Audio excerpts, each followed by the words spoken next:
सबसे पहले तो आप सभी का बहुत बहुत धन्यवाद। धन्यवाद इसलिए कि आप लंबे समय से यहाँ इंतजार कर रहे हैं और जहाँ तक मुझे जानकारी है लगभग 12 बजे से इसको बंद करो और साइड में करके रखो, जरा बात करना ठीक है। इसको कब्जे में करो, चलो साइड में करके बैठो। आप लोग मीडिया वाले साइड से करो, बात करने दो।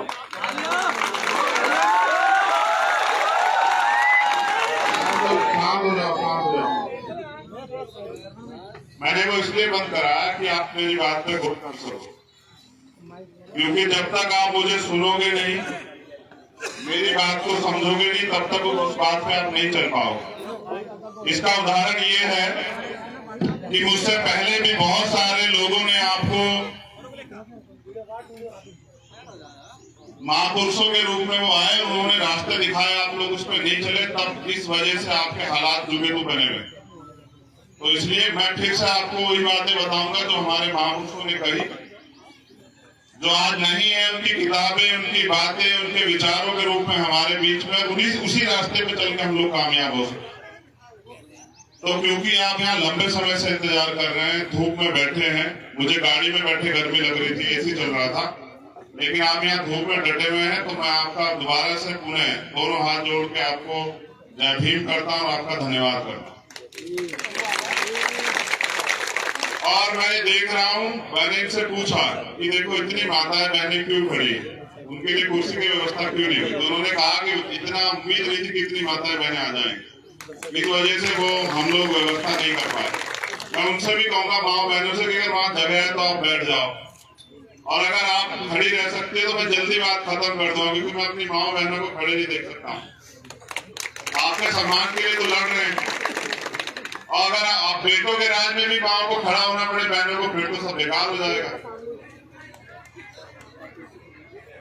तो सबसे पहले जो आयोजक कमेटी है, मुझे एक लिस्ट दी गई है जिन्होंने बहुत मेहनत की, जिन्होंने ये प्रोग्राम ऑर्गेनाइज किया।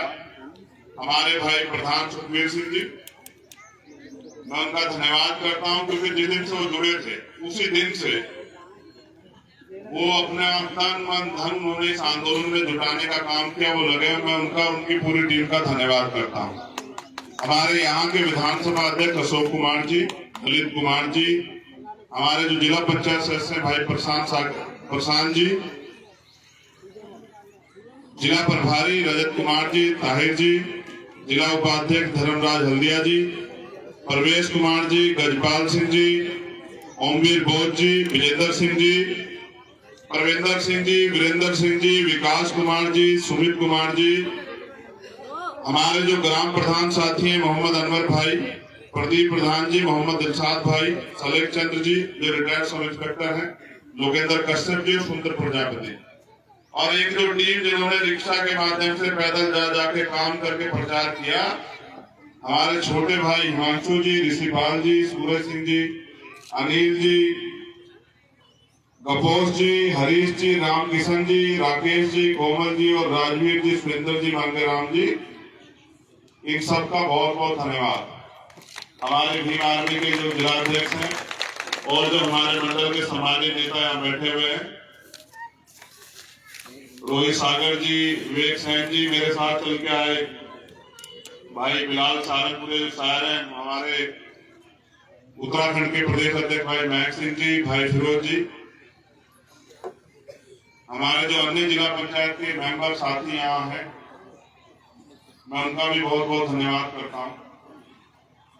और अपनी बात को शुरू करने से पहले अपने भारत में जो समय समय पे संत गुरु महापुरुष जन्मे, मैं उनको सबको नमन करता हूँ, क्योंकि अगर वो ना होते तो शायद आज ये गरीब का बेटा, प्राइमरी स्कूल के हेडमास्टर का बेटा इस मंच पे नहीं बोल रहा। उन्होंने अपना पूरा जीवन वंचितों शोषितों को अपने पैरों पे खड़ा करने के लिए लगाया। इसके लिए उन्होंने अपने 4 बच्चे कुर्बान किए, आपके मेरे जैसे। जब आदमी पिता बनता है तब उसको एहसास होता है कि बच्चा उसके लिए क्या होता है, उसकी संतान उसके लिए क्या होता है। जब आदमी अपने पिता को खोता है तब बेटे को एहसास होता है उसने क्या खोया। जब वो माँ को खोता है तब उसको एहसास होता है कि उसने क्या खोया। हमारे ऐसे रहबर, ऐसे महापुरुष जिन्होंने अपने 4 बच्चों को कुर्बान किया, जिन्होंने अपने पूरी जिंदगी को निछावर किया, अपना खून का एक कतरा निछावर किया हमारे लिए कि हम स्वाभिमान सम्मान का जीवन जी पाए। राष्ट्रपिता ज्योतिबा फूले, छत्रपति साहूजी महाराज, चौधरी महाराज सिंह भारती, महामना रामसु वर्मा, बाबू जगदेव प्रसाद कुशवाहा, जननायक कर्पूरी ठाकुर, परम पूज्य डॉक्टर बाबा साहब अम्बेडकर, मान्यवर दीनदयाल वाल्मीकि साहब, मान्यवर काशीराम साहब, ऐसे महापुरुष जिन्होंने अपना सब कुछ सुख चैन त्याग दिया।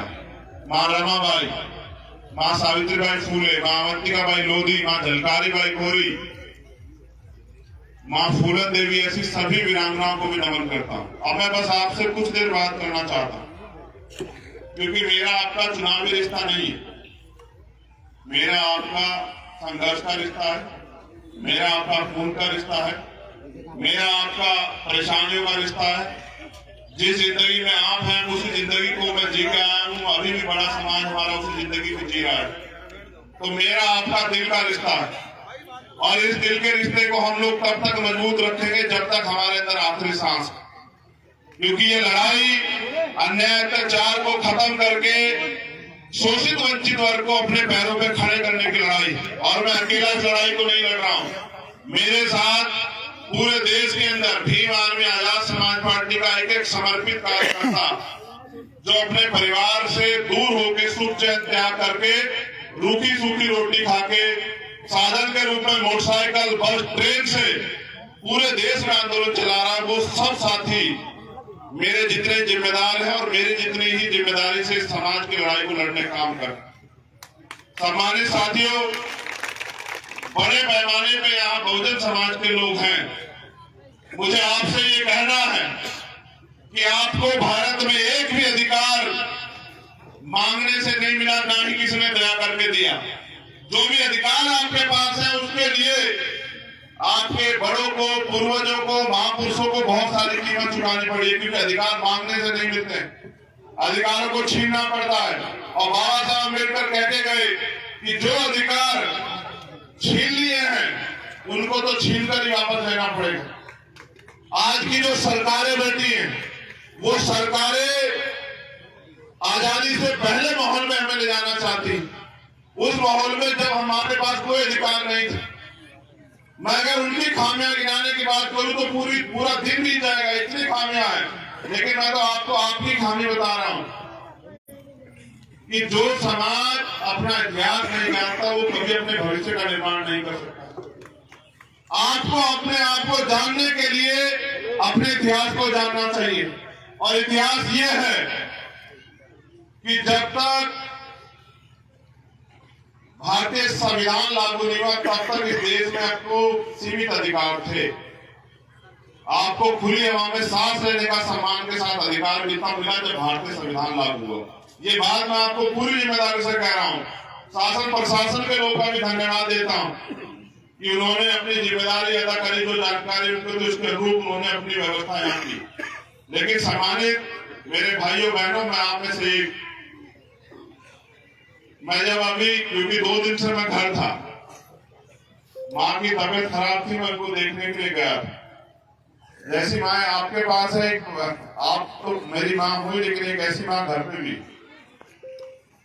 बेटा होने का फर्ज अदा करने गया था। आज जब निकला तो उनके साथ एक तस्वीर खींच के निकला, ये कह के उनसे कि देखो मेरे पास बहुत करोड़ों माओं की जिम्मेदारी, आपको महापुरुषों का आशीर्वाद मिले, आप स्वस्थ रहो, लेकिन मैं उस जिम्मेदारी को भी, उस कर्तव्य पथ को भी नहीं त्याग सकता जो मेरे कंधों पे। तो उस कर्तव्य पथ को निभाने के लिए निकला हूं। वो कर्तव्य पथ ये है कि जब तक देश में रहने वाले अंतिम व्यक्ति को भी वो सुविधाएं और वो अधिकार नहीं मिलता जो इस देश के अमीर लोग ले रहे हैं, तब तक ये लड़ाई पूरी नहीं होगी। जब तक अंतिम व्यक्ति भी, जो गरीब खेती किसानी करने वाला किसान या मजदूर या वो अंतिम व्यक्ति जो बहुत दूर कहीं इस उम्मीद के साथ जी रहा है कि उसका जीवन भी बदलेगा, उसको भी अधिकार मिलेंगे, उसको सम्मान का जीवन मिलेगा, उसके जीवन में भी अवसर आएंगे। ये लड़ाई उसकी लड़ाई। मैं अगर आपको जो बताना चाह रहा हूं उस पर गौर कीजिए कि 14 अगस्त 1947 को 1947 को हम लोग भारत में गुलाम थे। 15 अगस्त 1947 को आजादी मिली, लेकिन लड़ाई यही से शुरू होती है। 14 अगस्त को जो हमारी आर्थिक स्थिति थी, सामाजिक स्थिति थी, राजनीतिक स्थिति थी, धार्मिक स्थिति थी, उसमें कितना परिवर्तन हुआ। 14 अगस्त को जिसके खाते में 100 रुपए थे, 15 अगस्त को आजाद होने के बाद उसके खाते में कितने पैसे आए होंगे, आपने कभी सोचा? अगर नहीं सोचा तो जानकारी ले लो कि 14 अगस्त को जिसके खाते में 100 रुपए थे, 15 अगस्त को उसके खाते में 100 रुपए। देश की जो पावर थी अंग्रेजों ने यहाँ के ताकतवर लोगों के हाथ में दे दी। पहली सरकार बनी अंतरिम सरकार बिना चुनाव के, पंडित जवाहरलाल नेहरू प्राइम मिनिस्टर बने और उन्होंने वादा किया बाबा साहब अम्बेडकर से, क्योंकि बाबा साहब अम्बेडकर ने जब एक अधिकार हमें वोट का दिलाया, उन्होंने उस दिन एक बात कही मीडिया के सामने। जब मीडिया ने पूछा कि आज आपको कैसा लग रहा है, उन्होंने कहा आज मैंने रानी का पेट चीर दिया है, आज के बाद राजा बैलेट वोट से तैयार होगा, आपकी वोट से तैयार होगा, आज के बाद राजा मेरे लोग तय करेंगे राजा कौन बने। एक वो अधिकार, और दूसरा अधिकार जब संविधान लागू हुआ तो पंडित जवाहरलाल नेहरू ने बाबा साहब अम्बेडकर से कहा संविधान में जो आपने लिखा हम उसको लागू कराएंगे, हम आपसे वादा करें। लेकिन वो वादा सिर्फ छलावा साबित हुआ। छलावा इसलिए जैसे मैंने कहा 14 अगस्त को जो हमारी स्थिति थी, 15 अगस्त को भी वही थी। और फिर जब 26 जनवरी 1950 को संविधान लागू हुआ, पहली बार हमें अधिकार मिले। उन अधिकारों का प्रयोग करके पढ़ लिख के उस दिन से हमारी पढ़ाई लिखाई और आगे बढ़ने की सही स्थिति शुरू हुई। पढ़ लिख के हम अपने पैरों पर खड़े हुए, आरक्षण की वजह से रोजगार मिले, नौकरियां मिली। उन नौकरियों को मिलने के बाद हमारे जेब में पैसे आए, उन पैसों की बदौलत हमने अपने बच्चों को पढ़ाना शुरू किया, अपने घर बनाने शुरू किए, अपने साधन जोड़ने शुरू किए। तब जाके हम लोग इस देश में थोड़े बहुत खड़े हो पाए। मैं आपको समझाने का ये प्रयास कर रहा हूं कि देश तो आजाद हुआ, लेकिन आप आजाद नहीं हुए। आप आजाद कब होते कि आजादी के साथ जो गरीब था उसको भी इतने साधन और संसाधन मिलते जितने अमीरों के पास। आजादी हुई, गरीब गरीब रह गया, अमीर अमीर रह गया, और गरीबों को जो अधिकार मिले, आज की सरकारें उन अधिकारों को लूटने का काम कर रही। जो थोड़े बहुत अधिकार दलित पिछड़ों को मिले, आदिवासियों को मिले, सरकार की गंभीर नजर उन पे है कि किस तरह से इनके अधिकार छीने। ये आजाद भारत है, बहुत सारी शिकायतें, लेकिन आपसे कहनी पड़ेगी। आप ये बताओ 14 अप्रैल अब आ रही है नहीं आ रही है? आज सब लोग अपने अपने गांव में बाबा साहब अम्बेडकर की जयंती मनाओगे। आप जाओ परमिशन मांगने के लिए, पहले तो आप प्रोग्राम करोगे, पुलिस के लोग आप कहेंगे भाई आपको परमिशन नहीं है। जब आप परमिशन मांगने को जाओगे तो कहोगे नहीं पढ़ता, चालू नहीं होगी। आप ये बताओ कैसी आजादी है जब हम अपने गांव में अपने महापुरुषों की जन्म जयंती नहीं मना सकते, तो बताओ हम कितने आजाद हुए इस देश में। परमिशन आप देखो, भारत एक सेकुलर कंट्री है, हर धर्म को धार्मिक आजादी है, हर धर्म को मानने वाले को धार्मिक आजादी है। जब अन्य धर्म के लोग अपने धार्मिक उत्सव को कर सकते हैं तो कुछ लोगों में पाबंदी क्यों? अभी हिंदू धर्म को मानने वाले लोगों ने हनुमान जयंती का त्योहार मनाया, आपने किसने विरोध किया? किसी ने परमिशन मांगी? कहीं देखा आपने? अब 14 अप्रैल आएगी, आपकी आस्था बाबा साहब अम्बेडकर ने, बाबा साहब अम्बेडकर में, अब आप कहोगे तो कहेंगे परमिशन। आप ये बताओ, अपने ही देश में, अपने प्रदेश में, अपने गांव में, अपने लोगों के बीच अगर हमें अपने महापुरुषों की जयंती मनानी तो हमें परमिशन की जरूरत है, दूसरे लोगों के लिए तो कैसी समानता है? आप बताओ मुझे। अभी देखो, हमारी लड़ाई किसी के धर्म से नहीं है, क्योंकि हम अपने गुरुओं संतों महापुरुषों में आस्था रखते हैं, और हमारे महापुरुषों ने कभी नहीं सिखाया कि किसी दूसरे धर्म का अपमान करो। ना हमारे लोग करते, सब अपने धर्म का आयोजन करें। यहाँ सिख धर्म को मानने वाले लोग भी रहते हैं, इस्लाम को मानने वाले लोग भी रहते हैं, बौद्ध धर्म को मानने वाले लोग भी रहते हैं, यहाँ क्रिश्चियनिटी को मानने वाले लोग भी रहते हैं। तो सबके लिए नियम कानून एक बराबर होने चाहिए ना। एक को आप पूरी छूट दोगे और दूसरे को उसमें सरकारी खर्चा दोगे, पुलिस के अधिकारियों को ड्यूटी लगाओगे कि जाओ उनके पैर दबाओ, और दूसरे को आप अपने महापुरुषों को खून करने से रोक दोगे। इसलिए मैं सरकार से कहता हूं कि भाई ये दोहरा चरित्र नहीं चलेगा। अभी यहाँ तरावियां पड़ी किसने अपने घर में, मैं बिल्कुल जनरल बात बता रहा हूं उसको, ये बात मेरी यहाँ की स्थिति देख के समझ में आई। अभी यहाँ तरावियां पड़ी गई साथ बरेली में, बरेली का ना मुरादाबाद, उन्होंने तरावियां पढ़ी तो उनको नोटिस दे दिए। किसी दिन पढ़े लिखे लोगों बैठो पुलिस के साथियों, तब फिर सवाल जवाब करके बताओ कि आपने जो नौकरी ली वो संविधान की वजह से मिली या सरकार की वजह से मिली।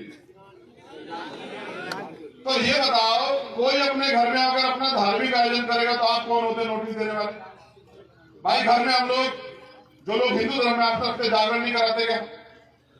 धार्मिक कथाएं नहीं कराते क्या? कराते नहीं कराते? और भी तमाम तरह की चीजें कराते, सत्संग भी कराते। तो भाई फिर मुसलमानी को टारगेट क्यों करोगे आप? क्योंकि सरकार का राजनीतिक एजेंडा सेट होता है कि जितना मुसलमान का शोषण करोगे उतना जनता में कह पाओगे कि देखो हमने मुसलमान को ठीक कर दिया। मैं पूछना चाहता हूं, कितना ठीक करना चाहते हो? वो तो पहले से ठीक है बेचारा। इतना ठीक है कि मेहनत मजदूरी करके थोड़ा बहुत पेट पाल रहा है, उसको आप सड़क पे लाना चाहते हैं? थोड़ा बहुत खड़ा होता है, सरकारों में बैठे लोग या अपना राजनीतिक एजेंडा सेट करने वाले लोग दंगा हमला करा के सब खराब कर देते हैं।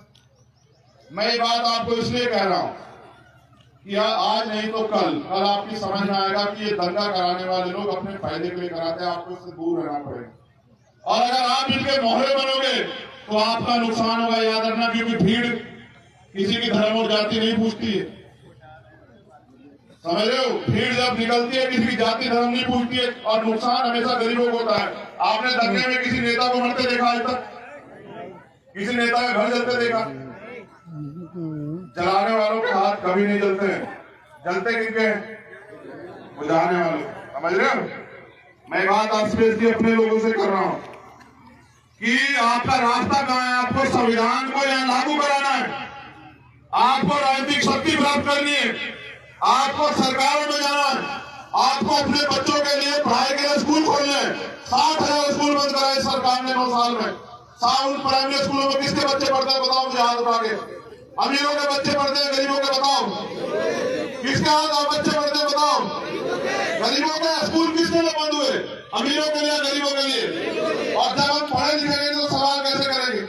हमें जानकारी कैसे मिलेगी कि देश में क्या चल रहा है? सरकार स्कूल क्यों बंद कर रही है? इसलिए कि गरीब के बच्चे ना पढ़े। लड़ाई यहां तक शुरू हुई कि जब एक गरीब व्यक्ति, उसकी बेटी, उसकी माँ, उसकी पत्नी, उसकी बहन, उसका बच्चा सरकारी अस्पताल के बाद दम तोड़ देता, लड़ाई यहां से शुरू होती है। क्या उसको इलाज कराने का अधिकार नहीं है भारत में? पैसे वालों का इलाज होगा और गरीब लोग सड़कों पर दम तोड़ेंगे। लड़ाई जब तक गरीबों को भी अमीरों जैसा इलाज नहीं मिलता बराबरी का, तब तक लड़ाई जारी रहेगी। इसलिए और ये होगा कब? देखो, मैंने आपको बताया कि देश तो आजाद हो गया, लेकिन आजादी कब मिली? जब संविधान लागू हुआ। असल आजादी कब होगी? जब छात्रों में हिस्सेदारी मिलेगी। हम बार बार कहते हैं सरकार को जातिगत जनगणना करा दो, पता लग जाए किसकी कितनी जनसंख्या है और किस जाति के पास कितने रिसोर्स है, किसके पास कितनी नौकरियां हैं, किसके पास कितनी जमीन है, किसके पास कितना बिजनेस है। असल होना चाहिए था। आप भी सुनो मीडिया के लोग, जिस दिन देश आजाद हुआ हमें ये करना चाहिए था, अगर ईमानदार लोग कुर्सी में बैठते तो अंतिम व्यक्ति को भी साधन प्रोवाइड करवाते। जैसे पिता अगर संपत्ति बांटता है तो कैसे बांटता है? अगर उसकी जेब में 100 रुपए और 4 बच्चे तो 25-25 बांटेगा ना, बराबरी तभी हुई ना। तब होता, तब आप गैर बराबरी की खत्म करने की बात करते, हमारे अधिकारों पे गलत बयानबाजी करते। जिस दिन देश आजाद हुआ आपने गरीब को भी वही साधन दिए थे जो आपके पास, फिर आप देश की लाइन खींचते, फिर आप कहते जो आगे बढ़ पाया कि वो सही है, जो नहीं बढ़ पाया वो सही नहीं। इसलिए मैं आपसे कह रहा हूं कि देश आजाद हुआ, संसाधनों में वितरण नहीं हुआ, ना हमें जमीन मिली, ना हमें पैसे मिले, ना हमें रोजगार मिला, ना नौकरी मिली, कुछ भी नहीं मिला। इस बात को बाबा साहब अम्बेडकर समझते थे। उन्होंने आरक्षण की व्यवस्था इसलिए की कि कल जो कुर्सी में बैठे, उसी कुर्सी में बैठे लोग हैं, वो गरीबों के बच्चों को नहीं पढ़ने देंगे। और अगर आज आरक्षण नहीं होता तो आपको कोई कुर्सी पे बैठने नहीं देता। आज भी इतना जातिवाद है। इसका नमूना देखना हो तो ये देखो आप, अभी जो शायद मेरठ में हुआ, एक वाल्मीकि समाज के परिवार की शादी थी और ताकतवर व्यक्ति ने मना कर दिया कि मैं अपना वो नहीं दूंगा बैंक्वेट हॉल। जब पता लगा जाति क्या होती है, जब उनको पता लगा कि वो शादी वाल्मीकि समाज की है, तो उसने मना कर दिया। ये बात मैं आपसे इसलिए कह रहा हूं क्योंकि जाति जो है वो जाति नहीं है। जाति आपके साथ रहेगी, आप अधिकारी कर्मचारी बन जाओ। अच्छा, आप सबकी लड़ाई करते हैं, अपर कास्ट में भी अगर किसी के साथ अन्याय होगा हमारे पास आएगा, आप लड़ते हैं, लेकिन नेता तो अपनी जाति के बच्चे ना। आज भी लोग मीडिया क्या लिखेंगे, हमें दलितों के नेता यही लिखेगी ना, कभी ये लिखेगी सबके नेता नहीं लिखेगी ना, यही कहेगी ना, और दूसरे लोग सबके नेता हो जाएंगे। मैं आपको ये बताने के लिए आया हूं कि सरकारी नौकरियां खत्म हो रही हैं, सरकारी स्कूल बंद हो रहे हैं, एजुकेशन का बजट खत्म हो रहा है, हेल्थ का बजट कमजोर पड़ रहा है, देश की जीडीपी गिर रही है, बेरोजगारी की दर बढ़ रही है, भुखमरी में हम टॉप पे जा रहे हैं। ये इसलिए हो रहा है क्योंकि भारत में केंद्र में और स्टेट में जो उत्तर प्रदेश में सरकार है वो चंद पूंजीपति ताकतवर लोगों की सरकार है, उसका गरीबों से कोई लेना देना। अगर गरीबों को अपनी लड़ाई को आगे बढ़ाना, अपने अधिकार सुरक्षित रखने हैं तो उनको अपनी लड़ाई को मजबूत राजनीतिक रूप से करना पड़ेगा।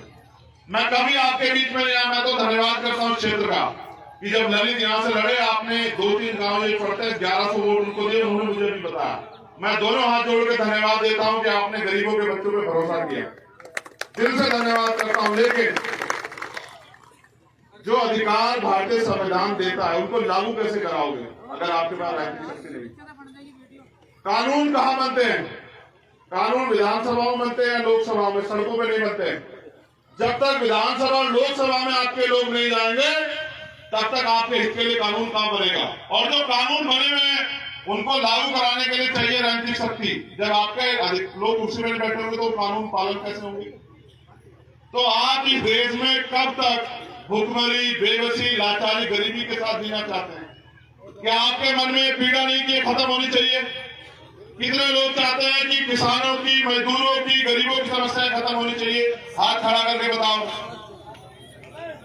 नहीं, दोनों हाथ छोड़ो, एक हाथ से मजा नहीं आ रहा, लग रहा है कि उत्साह कम है तुम लोगों में। वो खड़े लगे रखो 1 मिनट, मैं नहीं मानूंगा तुम्हारी बात को अगर तुम 1 मिनट हाथ नहीं खड़े करके रखो। अच्छा, नीचे करो, तुम्हें कष्ट ही तो नहीं देना है। देखो, मैं रोज ही रहता हूं लोगों में, कहीं ना कहीं भ्रमण करता रहता हूं। कल मुझे सुबह कानपुर जाना है, उरई में, वहां हमारे साथी नील पटेल नेशनल जनमत चलाते हैं, उनकी माता जी की डेथ हो गई थी, उनके घर, उनके यहाँ प्रोग्राम है गांव में, सब लोग इकट्ठा होंगे, वहां चर्चा करेंगे कि भविष्य में हम लोग किस तरह आगे बढ़ना है। फिर मैं 10 तारीख को जाऊंगा गंगानगर सिटी, राजस्थान, हमारी सभा। फिर 12 तारीख को मैं फिर यही आऊंगा बिजनौर में, हमारा प्रोग्राम है 12 तारीख में। फिर 14 तारीख को हम लोग जाएंगे मध्य प्रदेश, मैं और हमारे उत्तर प्रदेश के साथी अन्य दलों के वो। फिर 16 में फिर मैं आपके पास आऊंगा। मुझे इस काम को करने में इतना आनंद आ रहा है, आप सोच नहीं सकते। और उसका आनंद का कारण बताऊं क्या है? क्योंकि जो प्यार आपसे मिलता है ना, वो करोड़ों रुपए से भी ज्यादा ताकतवर है। जब वो माँ सड़क पे मिलती है, भाई सड़क पे मिलता है, या वो बाबा, चाचा, ताऊ मिलते हैं, सर पे हाथ रखते हैं और वो माँ पूछती है कि कैसे हो तुम, ठीक होना? तो ऐसा लगता है कि चारों तरफ अपने ही लोग घूम रहे हैं। और उनको बहुत उम्मीद है हम लोगों से कि उनको हर बार धोखा दिया गया, अब उनको धोखा नहीं मिलेगा। मैं यहाँ मंच पर उपस्थित अपने नेताओं से भी कहना चाहता हूं कि पुराने लोगों ने जो गलतियां की राजनीति में उनसे सीख लेनी और भाईचारा पैदा करना है कमजोरों में, शोषितों में। मैं तो अपने लोगों से पूछता हूँ, जब मैं अति पिछड़े वर्ग के लोगों में जाता हूँ, पाल प्रजापति का से पूछता हूँ, भाई तुम्हारे चलो बहुत सारे धर्म तो ठीक है, तुम्हारे बच्चों को रोजगार कहां से मिलेगा? तब उनके पास कोई जवाब नहीं होता, क्योंकि वो भी पीड़ित वंचित, उनको भी किसी ने हाथ पकड़ के साथ नहीं बिठाया। जाति है कि जाति नहीं, जाति के आधार पे ऊंच नीच है, ऊंच नीच के कारण हम लोग एकजुट नहीं है। इसलिए हमारे महापुरुषों ने टुकड़ों में बटे हुए समाज को बहुजन समाज का नाम दिया। दलित, पिछड़े, आदिवासी, अन्य धार्मिक अल्पसंख्यक, और इनकी लड़ाई लड़ने के लिए लोगों को तैयार किया। मैं उनमें से एक, मैं आपका नेता नहीं, आपका बेटा हूं, आपका भाई, और इसलिए आपके बीच में हूं क्योंकि जो ये बहनें माएं बैठी हैं, बताओ तुम घर में रोजगार चाहते हो नहीं चाहते हो? तुम्हें रोजगार मिले, बताओ हाथ उठा के। ये मुझसे सच सुनना चाहते तो सुनो, मेरी माँ खेत पे जाती थी घास लेने और सर पे 30-40 किलो घास की गठरी लेके आती थी और वो दूध बेचती थी, तब जाके हम लोग आगे बढ़े। मैं जानता हूँ हम लोग के क्या हाल है, मुझे कुछ बताने की जरूरत नहीं, मैं वहीं से निकल के आया। मैं बहुत अच्छी तरह जानता हूँ कि किस तरह मेरी माँ अपना पेट काट के हमारे पेट भरती थी, और आप भी भरती हो। आप भूखी रह के अपने बच्चों को पालती हो, इसलिए कि आपके बच्चे कल कामयाब हो जाए और आपकी गरीबी दूर हो। गरीबी ऐसे दूर नहीं होगी, गरीबी ऐसे दूर होगी जब आपके बच्चों को रोजगार मिलेगा, वो नौकरियां करेंगे, या उनको करने की आजादी मिलेगी, या आपको रोजगार मिलेगा। अगर देखो, मैं बाबा साहब ने कहा मुझे पूजने की नहीं, मुझे पढ़ने की जरूरत है। मैं मूर्तियों में नहीं, किताबों में आपसे भी कह रहा हूं, अपने महापुरुषों के विचारों पर चलोगे तो आपको कामयाब होने से कोई नहीं रोक सकता। सदगुरु रविदास जी महाराज ने क्या कहा सुना आपने? कहा, ऐसा चाहो राज में जो मिले सब अनुअन, और छोटे बड़े सब संबसे रविदास रहे प्रसन्न। इसका मतलब समझते हो? मैं बताता हूं। आज से 650 साल पहले उन्होंने कल्पना की कि राज व्यवस्था कैसी होनी चाहिए। उन्होंने इस पे अपना लेख लिखा कि राज व्यवस्था ऐसी होनी चाहिए जिसमें कोई गम ना, जिसमें किसी कोई दुख ना हो, है ना, किसी को खाने के लिए अन्न की दिक्कत ना हो, किसी को तन ढकने के लिए कपड़े की दिक्कत ना हो, किसी के सर पे छत ना हो, ऐसी समस्या किसी के सामने ना हो, कोई चोरी ना हो, किसी की हत्या ना हो, कोई लूटपाट ना हो। पूरी दुनिया में कोई नहीं लिख पाया। आप ऐसे संतों गुरुओं की औलादे हो, उनके वंशज हो। ऐसा लिखने वाले जिन्होंने नाम दिया उस राज का बेगमपुरा राज, बेगम, जिसमें कोई गम ना हो, ऐसा राज लाने की बात उन्होंने की। ऐसे राज की व्यवस्था उन्होंने की। बाबा साहब अम्बेडकर ने संविधान में उसी राज की कल्पना संविधान के अनुसार की। लेकिन मक्कार सत्ता में बैठे हुए लोगों ने गरीबों का खून चूसने का काम किया, उन गरीबों के अधिकारों को लूटने का काम किया, राजनीति के लिए अपनी जेब भरने का काम किया, अपनी संपत्ति बनाने का काम किया, गरीबों के पेट की रोटी की चिंता नहीं की। इसलिए आज भी गैर बराबरी है, और ये गैर बराबरी तब तक रहेगी जब तक आप अपने पैरों पर नहीं खड़े होंगे, या फिर आप अपने बीच के लोगों को इतनी ताकत देकर नहीं भेजोगे कि वो आपकी समस्याओं को खत्म कर सके, उनका हल निकाल सके। आप भूख से मरते हो, आप समस्या का सामना करते हो, मेहनत मजदूरी करने के लिए चौक पे जाकर सुनो, मेरे लोगों में बताता हूं तुम्हें सच क्या है। दुनिया में पशु पक्षी बिकते हैं, यहाँ इंसान बिकते हैं। हर शहर के कस्बे के चौराहों पे जाओ, मेरे लोग जाते हैं सुबह मेहनत मजदूरी करने के लिए, अपने आप को बेचने के लिए कि कोई आएगा खरीदार 400-450 रुपए में खरीद के लेके जाएगा। आधों को रोजगार मिल जाते, आधे बेकार आते हैं घर, वो बिक भी नहीं पाते, और फिर वो पूरे दिन तसला उठाते, मेहनत मजदूरी करते हैं, पसीना यहाँ से लेके पैरों तक छूता है, तब जाकर उनके बच्चों को रोटी मिलती है। मिला हमें देश में बाबा साहब ने भी कहा कि ये वोट तुम्हारी जिंदगी बदल देगी। माननीय काशीराम साहब ने भी कहा कि वोट की रक्षा हमें बहन बेटे की रक्षा की तरह करनी है। मेरे लोगों, आपने वोट की ताकत नहीं समझी। जिस दिन आप अपनी वोट की ताकत समझोगे, बड़े से बड़ा तानाशाह सोचो। जब चुनाव आता है, बड़े से बड़ा ताकत में आपके पेट सुने आता नहीं आता? बताओ मुझे। आपसे भी कहता, तुम मेरी बहन हो, चाची हो, ताई हो, भाभी हो, मुझे वोट दे देना। जो तुम्हारी बस्ती में नहीं आना चाहता, जो तुम्हारी गली से नहीं निकलना चाहता, जिसको तुम्हारे बराबर में बैठने से भी नफरत है, जो तुम्हारा छुआ पानी भी नहीं पीना चाहता वो भी कहता मुझे वोट दे देना। ये बाबा साहब की वोट की ताकत है, याद रखो मेरी बात को। अगर इस वोट का आपने गलत प्रयोग किया तो आपकी आने वाली नस्लें यहाँ मोहताज हो जाएंगी, गुलाम। और अगर इस वोट का सही आपने इस्तेमाल किया तो आप इस देश में वो राज ला पाओगे जो मैंने कहा। हमारी लड़ाई किसी जाति धर्म से नहीं, हमारी लड़ाई उन लोगों से है जो गैर बराबरी की व्यवस्था को स्वीकार करते हैं और नफरत फैलाने का काम करते हैं। ये मुल्क सबका है। अगर किसी के साथ भी अन्याय हो रहा तो हमारा जमीन गवाही नहीं देता कि हम चुप रहें। अभी मैं फिर कह रहा हूं, अभी एक बच्ची कार्तिक वो पूजा भी वहां राजस्थान में मेरे पास फोन आया परसों कि भैया आ जाओ। ईमानदारी से मेरा दिल था कि मैं वहां चला जाऊं, मगर मैंने सोचा कि आप लोगों को बुरा लगेगा जब प्रोग्राम रखा हुआ है। उसको 10 टुकड़ों में उसकी हत्या कर दी। हमारी टीम वहां मौके पर चली गई, आंदोलन किया, तब जाके उसको न्याय मिलने की उम्मीद जग रही। उसके परिवार ने मुझे कहा कि भाई आप आ जाओ।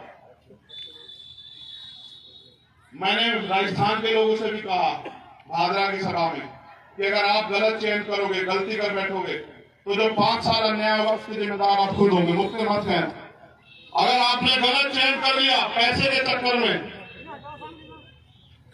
किसी उपहार के चक्कर में, शराब के चक्कर में, तो आपके बच्चों के जो कत्ल अन्याय होंगे उसके जिम्मेदार आप खुद होंगे। आपके जो अधिकार छीने उसके जिम्मेदार आप खुद होंगे। ये मेरी माए बहनी बैठी, मुझे एक बात का जवाब दो, पैसे वालों के चक्कर में अपने इस गरीब बेटे को भूल तो नहीं जाओगे तुम, बताओ? नहीं, दोनों हाथ उठा के बताओ, एक हाथ से नहीं मारूंगा मैं बिल्कुल भी। मैं बड़ा सतर्क हो गया हूं पिछली बार के बाद। देखो, अगर अमीरों को गरीबों की चिंता होती तो कोई गरीब रहता क्या, बताओ? अमीरों के कुत्ते भी घी खाते हैं, उनके कुत्ते भी गाड़ी में घूमते हैं, इसी में देखो वो बटर लगी हुई थी वो ब्रेड खाते हैं, आप सूखी रोटी खाते हो। इस देश में कुत्ते बिल्लियों की इज्जत है, इंसानों की नहीं। सड़क पे अगर कोई इंसान मर जाएगा तो आदमी वीडियो बना लेगा, उसको उठा के अस्पताल में भेजेगा। कोई अगर पशु को नुकसान हो जाएगा तो दिखावा करने के लिए, क्योंकि ढोंगी हम लोग, तो उस पशु के पास खड़े होकर वीडियो उसके पैर वो दवा ववा करते हुए दिखाएगा कि देखो मैं कितना पशु प्रेमी हूं। लेकिन जो जीव इंसान अपनी मौत के लिए और जिंदगी के बीच लड़ रहा है उसको नहीं उठाएगा। हम यहाँ ढोंगी लोगों में रहते हैं। मैं आपसे भी कह रहा हूं, पहले माओ से पूछ लू, नहीं पूछ लू, एक बार पूछ लू, बताओ साथ दोगी नहीं दोगी, बताओ? दोनों हाथ उठा के बताओ। ऐसा तो नहीं वो पैसे और शराब वराब लेके आ जाए कहोगे कि अपने बेटे को भूल जाते हैं, ऐसा तो नहीं है, बताओ? और वो राशन भी बांट रहे हैं। अब देखा आपने क्यों बांट रहे राशन, आपको पता है? देखो, राशन देते हैं 1 महीने में 4 किलो, यही दे रहे हैं ना? 4 किलो राशन कितने का आता है? 100 रुपए का, 200 का आता होगा। और वोट कितनी कीमती है, करोड़ों रुपए से महंगी। और कैसे मिली? आपके महापुरुषों ने अपने 4 बच्चे कुर्बान किए अपने सुख चैन, तब मिली ना। तो इस वोट को अगर दुश्मन को दे दिया तो क्या होगा? जो अन्याय होगा उसके जिम्मेदार हम खुद हो जाएंगे। ठीक है, उससे बड़ी बात बताता हूं, मैं बताता रहता हूं सब चीजें। मेरा काम ही ये नेतृत्वकर्ता के जरिए कि आपको जानकारी दूं। आप माचिस खरीदते हो घर में, माचिस, टूथपेस्ट, साबुन, इन सब पे टैक्स जाता है। अब जीएसटी 28% है। अगर कोई सामान 10 रुपए का है तो 2 रुपए 80 पैसे टैक्स लेती है सरकार। एक आदमी अपने 1 महीने खर्चे में 1000 रुपए ज्यादा का टैक्स सरकार को देता है। सरकार उस 1000 रुपए में से 200 रुपए का राशन हमें देती है, 800 अपनी जेब में रख लेती है, और सरकार एहसान करती है कि हम आपको राशन दे रहे हैं। मैं आपको बताता हूं कि बाबा साहब अम्बेडकर का संविधान अंतिम व्यक्ति को भी रोटी, कपड़ा, मकान की गारंटी देता है। अगर आपको नहीं पता तो पढ़ के देखो कि हर प्रदेश में रहने वाले अंतिम व्यक्ति को भी रोटी, कपड़ा, मकान सरकार देगी, जिम्मेदारी। क्योंकि सरकार जो बजट हो, सरकार के पास जो पैसा होता है ना, वो मेहनत मजदूरी करके नहीं लाते, अपने बिजनेस से नहीं लाते। वो जो हमारे टैक्स का पैसा होता है, house tax, sale tax, GST, तो सेल टैक्स तो बंद हो गया, जीएसटी, इनकम टैक्स, तमाम जो हमारे टैक्स हैं, और जो प्राकृतिक रिसोर्स है उससे जो पैसा इकट्ठा होता है उसको पोस्ट बोलते हैं। उसी कोष को हम बजट के रूप में लेना और देना करते हैं, जनता से लेते हैं और जनता को देते हैं। सोचो, कोई बहन है पढ़ी लिखी है जो 12वीं पास हो, खड़ी हो जाए, एक बार खड़ी हो जल्दी। अगर मैं तुझसे 1200 रुपए लूं और तुझे 200 रुपए वापस कर दूं, तो तू मेरी एहसानमंद होगी या मैं तेरा एहसानमंद हूं? किसका किसके ऊपर उधार है बता। मैं तुमसे 1200 रुपए लेता हूं और तुम्हें 200 रुपए देता हूं, 1000 रुपए रख देता हूं। मैंने तुमको दिया, तुमने मुझे दिया, बताओ बहन, तुमने मुझे दिया ना। हम सरकार को ऐसा कर रहे हैं, हम सरकार को पैसा देते हैं, सरकार हमें हमारे देने का भी आधा पैसा देती है और एहसान दिखाती है। तुम्हें इसलिए बता रहा हूं कि लोग कहते हैं राशन ले रहे हो, मुख्यमंत्री जी और प्राइम मिनिस्टर की कोई मेहनत मजदूरी नहीं करते भैया, समझ रहे हो? जब तुम्हारा आदमी मुख्यमंत्री बन जाएगा तब उस सारे पैसे को तुम्हारे लिए लगाएगा कि तुम अपने पैरों पे खड़े हो पाओ, अच्छे स्कूल बने, अच्छे हॉस्पिटल बने, रोजगार मिले, रोजगार भत्ता लागू हो, जमीनें मिले। ठीक है, इसलिए कह रहा हूं कि अपनी ताकत बना। मेरा क्या है, मेरे जैसे लोगों का काम है आपको समझाना। जब हम समझाने जाएंगे तो बहुत सारे लोग की नजरों में भी आएंगे, उनका काम होगा वो आपको गुमराह करेंगे। आपका काम है कि उनकी बात को सुनकर गुमराह नहीं होना। दुश्मन क्या करेगा, अच्छा बताओ? आपको मिसगाइड करेगा ना, गुमराह करने का काम करेगा। मैंने कोई बात अब तक ऐसी बताई जिसमें आपका नुकसान हो? बताना जरा मुझे। तो मैंने आपके नुकसान की बात तो नहीं बताई। अगर आपको रोजगार मिलेगा, कितने नौजवान हैं यहाँ जो बेरोजगार घूम रहे हैं? हाथ खड़े करो।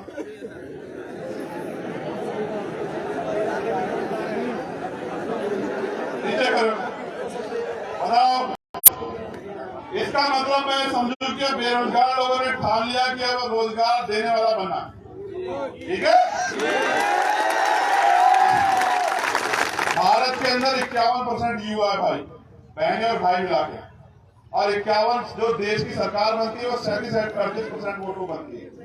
अगर ये 51% लोग भी अपने भाग्य का फैसला करने के लिए अपनी वोट को एकजुट कर दे तो ये युवा ही सरकार में आ जाए।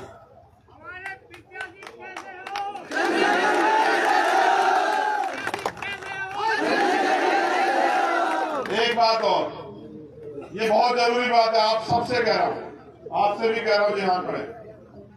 देखो भाई, उनके पास बहुत बड़े टीवी चैनल है, रोज उनका प्रचार होता है ना, बड़े बड़े अखबारों में उनके विज्ञापन आते हैं, उनके पास बड़े बड़े बैनर हैं, तमाम तरह की चीजें हैं प्रचार प्रसार करने के लिए। मेरे पास आपके लिए कोई, आपके अलावा कोई नहीं। यहाँ जो लोग आए, क्या किसी को किसने पैसा दिया है? कोई एक भी ऐसा हो तो बताओ। किसी को साधन दिया है कि भाई साधन से आ जाना? आप मेरी ताकत हो, मैं जो कुछ हूं आपकी वजह से। मैं आपसे कह रहा हूं, मेरी बात पे गौर करो, ताली बजाने की बजाय। आप जहां खड़े हो, बस आप मेरा इतना काम कर देना कि जो सामने वाला खड़ा उसको बता देना कि इस बार हम अपने भाई को ताकत देने के लिए तैयार, इस बार हम अपने भाई को कामयाब करने के लिए तैयार। मुकाबला हम लोग नहीं कर सकते तो हमें अपनी मनी माफिया मीडिया बनाना पड़ेगा। मेरा मीडिया आप, मैं जब इस दिन यहाँ आऊंगा बिना चुनाव लड़ने तो आपसे पैसे लेके चुनाव लड़ूंगा, खाली हाथ आऊंगा वहां से। मैं फिर कह रहा हूँ, बिल्कुल साफ बता रहा हूँ, रोटी भी आप ही खाऊंगा, आप ही की दी हुई जगह में रहूंगा, पैसा भी आपसे लूंगा चुनाव प्रचार का सारा, यहां तक कि पर्चा भरने का भी। लेकिन उसके बदले में मैं आपको क्या दूंगा? यहां नगीना का हर एक व्यक्ति अपने आप को एमपी मानेगा, इस बात को याद रखो। और उसके बाद जो ताकत तुम यहां से बना के भेजोगे मेरे लोगों, उसके बाद आपको किसी का हाथ फैलाना नहीं पड़ेगा, ये भी मेरा वादा है। इसलिए क्योंकि बाबा साहब अम्बेडकर ने कहा कि राजनीतिक सत्ता वो चाबी है जो सारे ताले खोल सकती है, तो इस देश की सत्ता में आप लोग आओ, इसके लिए हम लोग लड़ रहे हैं पूरे देश में। और मेरा मानना है नीले पट्टे वाले लोग आपको इस गुलामी से आजाद करा के छोड़ेंगे।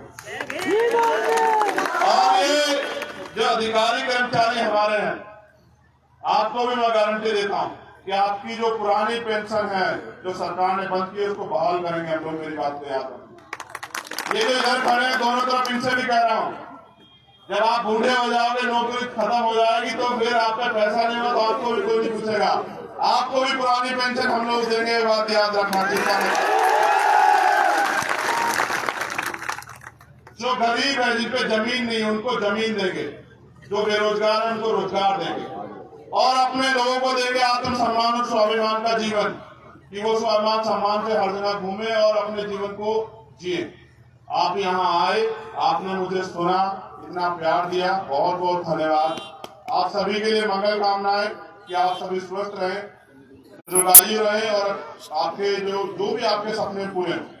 मैं फिर पुनः आयोजक कमेटी को धन्यवाद देता हूँ और आपसे उम्मीद करता हूँ आज से आप अपना काम करोगे नहीं करोगे बताओ? नहीं, दोनों हाथ में बताओ, प्रचार का काम करोगे नहीं करोगे? इसमें आपको शर्म तो नहीं आएगी? कभी सोचे भाई हम क्यों करें, हमारी बेइज्जती ना हो जाए? तुम कैसे करोगी माँ, मैंने बताना जरा, तुम कैसे करोगी, तुम कहाँ जाओगी? आपको ये करना है, जब भी कहीं से फोन आएगा उस पर बताना है कि बेटे को इस बार मदद कराएंगे हम लोग, ठीक है? बहुत बहुत धन्यवाद। जय भीम, जय भारत। जय भीम, जय भीम। आवाज दो, आवाज दो। बहुत बहुत धन्यवाद, आपका पुनः धन्यवाद। जय भीम।